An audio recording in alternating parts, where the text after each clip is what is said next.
This is going to be a really quick video going over the Season 4 roadmap for Warzone, which is now not called Warzone 2.0 anymore. We don't know why. If you enjoy this style of content, don't forget to subscribe. So let's get straight into this. The main kind of details here is that we're getting a new map, which is actually a Resurgence map, but you can also play DMZ on it as well. We're going to be getting some new guns, obviously a bunch of new content in general that we're used to seeing season on season. But for the most part, I think the main major issue with this game is outside of actual content that you get is mainly the base mechanics of the game. Things like the servers, those things need to be fixed more importantly, but we'll get through this nonetheless. So we've got the new map, which you'll see here. We've got a couple of new features, which is called Tactical Amphibious Vehicle. I don't really know what that means. We've got the return of supply boxes, dynamic fog, which is only on the new map, a new field upgrade and more. The sandstorm continues in Al Mazrah. I was assuming this is going to be a bigger map, but Al Mazrah will see some slight changes as well throughout the season, I'm guessing. And we've got rank play changes. We've got more mid-season updates as well. We're going to get a new gulag too, which is kind of cool. This map looks more like the Fortune's Keep map that we had back on Warzone 1. Less similar to Rebirth Island, which is what Ashika Island kind of is.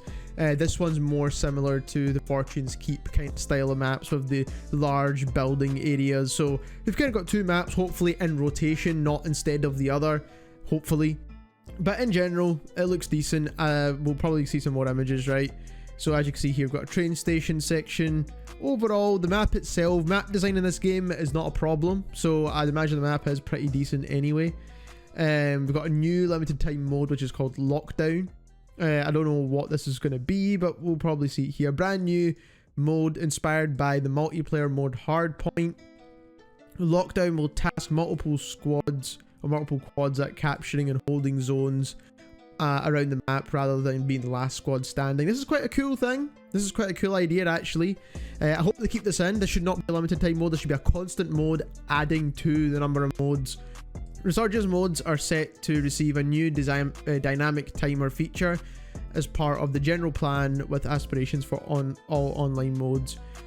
Are introducing a new feature, dynamic resurgence timers. This automatically adjusts the squad timers should one or multiple squad members disconnect.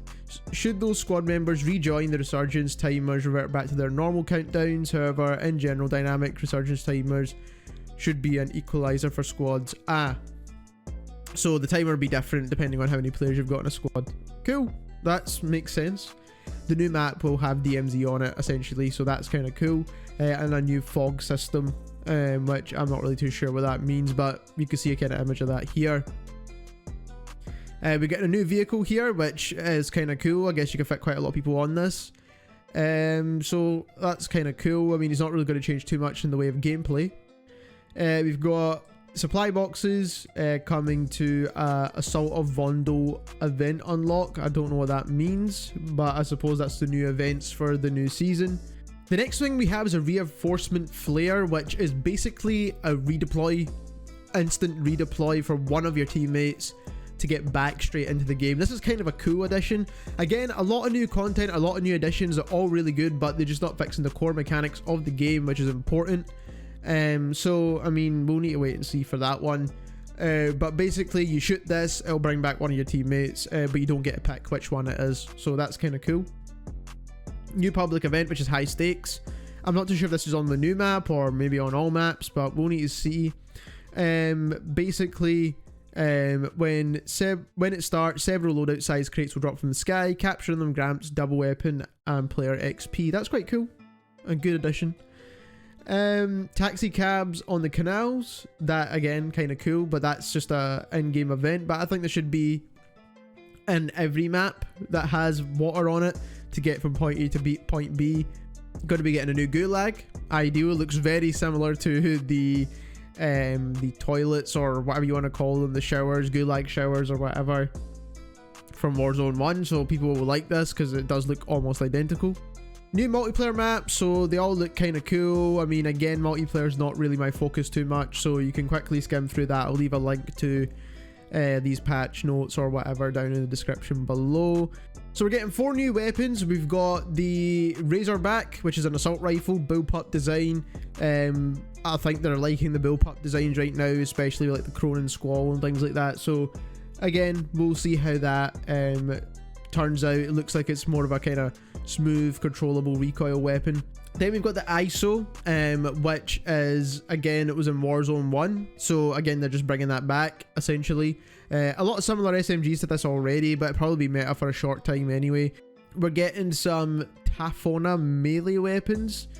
They kind of look like police batons, but again, we'll need to see what they do. I mean, melee weapons are not really that interesting because they all kind of do the same amount of damage, roughly. But these will be dual wielded weapons. So we've got some slight changes in rewards to rank play, and that's pretty much everything. If you enjoyed this video, don't forget to subscribe, and thank you very much for watching.